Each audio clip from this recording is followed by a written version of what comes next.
warahmatullahi wabarakatuh. Kali ini saya akan menjelaskan makalah yang berjudul Pengawasan dan Monitoring dari kelompok 5. Langsung saja, pengawasan atau supervisi dalam pendidikan itu memiliki peran penting untuk menjamin mutu akademik dan manajerial di sekolah.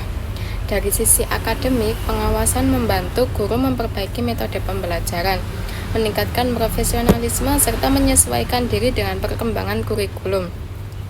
Sedangkan dari sisi manajerial, pengawasan meliputi tata usaha, keuangan, sarana prasarana, dan hubungan masyarakat agar sekolah berjalan secara efektif dan terkoordinasi. Langsung saja masuk ke pembahasan yang pertama, konsep pengawasan akademik dan manajerial. Pengawasan akademik itu berfokus pada peningkatan kualitas pembelajaran guru melalui observasi kelas, bimbingan, dan evaluasi pembelajaran. Sementara untuk pengawasan manajerial itu menitik beratkan pada pengelolaan sekolah agar berjalan efektif dan efisien, mencakup perencanaan, koordinasi, dan pemanfaatan sumber daya. Keduanya itu saling berkaitan. Pengawasan akademik tidak hanya maksimal tanpa manajemen sekolah yang baik, dan pengawasan manajerial akan bermakna jika disertai peningkatan kualitas pembelajaran. Masuk ke pembahasan yang kedua, yaitu teknik monitoring kinerja guru dan kepala sekolah. Monitoring dilakukan untuk memastikan pelaksanaan program sekolah itu berjalan sesuai dengan rencana. Ada 4 komponen utama dalam evaluasi kinerja. Yang pertama ada perencanaan, yang mana menetapkan tujuan dan prosedur evaluasi. Yang kedua ada pengorganisasian, di sini melibatkan seluruh guru dan karyawan. Yang ketiga ada pelaksanaan, dilakukan secara periodik dan sistematis. Dan yang keempat ada pengawasan, yaitu untuk menilai hasil dan melakukan perbaikan.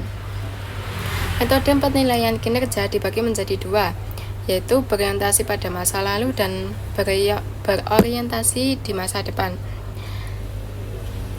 Lanjut ke pembahasan berikutnya, ada monitoring digital berbasis data. Di era digital, data menjadi dasar yang penting dalam pengambilan keputusan pendidikan. Monitoring berbasis data itu menggunakan sistem terintegrasi dan mengumpulkan serta menganalisis informasi seperti hasil belajar, kehadiran, dan performa guru atau siswa. Sistem ini biasanya divisualisasikan melalui dashboard yang interaktif untuk memudahkan pengawasan secara real time. Dengan cara ini, pihak sekolah itu dapat mengenali permasalahan lebih cepat, memantau kemajuan secara akurat, dan merancang kebijakan berbasis data secara objektif dan transparan. Pembahasan berikutnya ada monitoring human-centered di era Society 5.0. Konsep human-centered merupakan menempatkan manusia sebagai pusat dari setiap kemajuan teknologi. Tujuannya bukan untuk menggantikan manusia dengan mesin, tetapi menggunakan teknologi untuk meningkatkan kualitas hidup. Dalam pendidikan, pendekatan ini menekankan penguatan soft skill seperti empati, komunikasi, dan kreativitas. Terus ada keadilan dan inklusivitas agar semua orang mendapatkan akses terhadap teknologi. Dan yang terakhir ada pertimbangan etika dan nilai kemanusiaan dalam penggunaan teknologi. Lanjut, pembahasan berikutnya ada studi kasus pengawasan di lembaga pendidikan Islam.